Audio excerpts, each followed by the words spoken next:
నమస్తే, బిఎస్కే న్యూస్కు స్వాగతం. నేను మీ ప్రవీణ్ సల్వాజీ.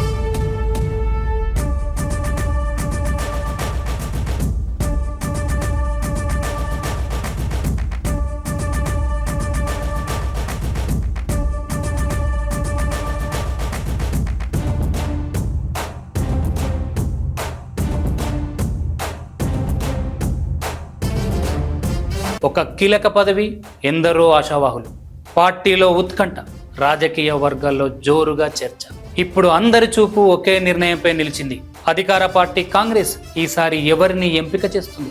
అనుభవానికి పెద్దపీట వేస్తుందా? యువ నాయకత్వాన్ని ప్రోత్సహిస్తుందా? లేక సామాజిక సమీకరణలకు ప్రాధాన్యత ఇస్తుందా? ఈ ప్రశ్నలన్నింటికీ కారణం Satavahana urban development authority SUDA chairman నియామకం. ప్రస్తుతం చైర్మన్ కోమటిరెడ్డి నరేందర్ రెడ్డి పదవి కాలం ముగియడంతో ఇప్పుడు కొత్త చైర్మన్ ఎవరు అన్నదే రాజకీయంగా హాట్ టాపిక్ గా మారింది. గత 2 ఏళ్లుగా ఓసీ సామాజిక వర్గానికి అవకాశం దక్కింది. దీంతో ఈసారి కూడా అదే వర్గానికి అవకాశం ఇస్తారా, లేక బీసీ, ఎస్సీ సామాజిక వర్గాలకు ప్రాధాన్యం కల్పిస్తారా అనే చర్చ కాంగ్రెస్ వర్గాల్లో జోరుగా సాగుతోంది. ఈ రేసులో పలువురు నాయకుల పేర్లు వినిపిస్తున్నాయి.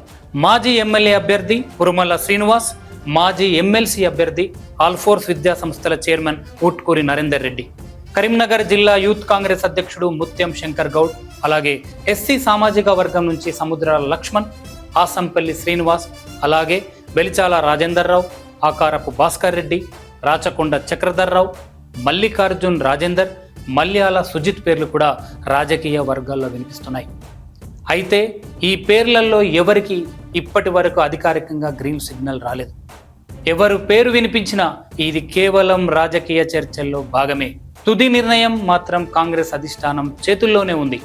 పార్టీ కోసం ఎవరు ఎంత పని చేశారు, సామాజిక సమీకరణాలు ఎలా ఉన్నాయి, జిల్లా రాజకీయ పరిస్థితులు ఏంటి, భవిష్యత్ ఎన్నికలకు ఎవరు ఉపయోగపడతారు, ఇలాంటి అనేక అంశాలను పరిగణలోకి తీసుకున్న తర్వాతే కాంగ్రెస్ అధిష్టానం తన నిర్ణయాన్ని ప్రకటించే అవకాశం ఉంది.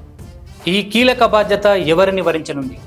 అనుభవమా, యువ నాయకత్వమా, సామాజిక సమతుల్యతనా, లేక ఇప్పటి వరకు చర్చల్లో లేని మరో కొత్త ముఖమా?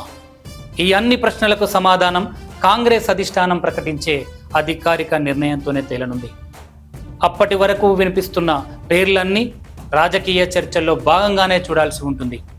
అప్పటి వరకు వేచి చూద్దాం. ఆశావాహులు ఎందరైనా దక్కే పీఠం ఒకరికే. చూస్తూనే ఉండండి బిఎస్కే న్యూస్. మీ ప్రవీణ్ సల్వాజీ. Thank you.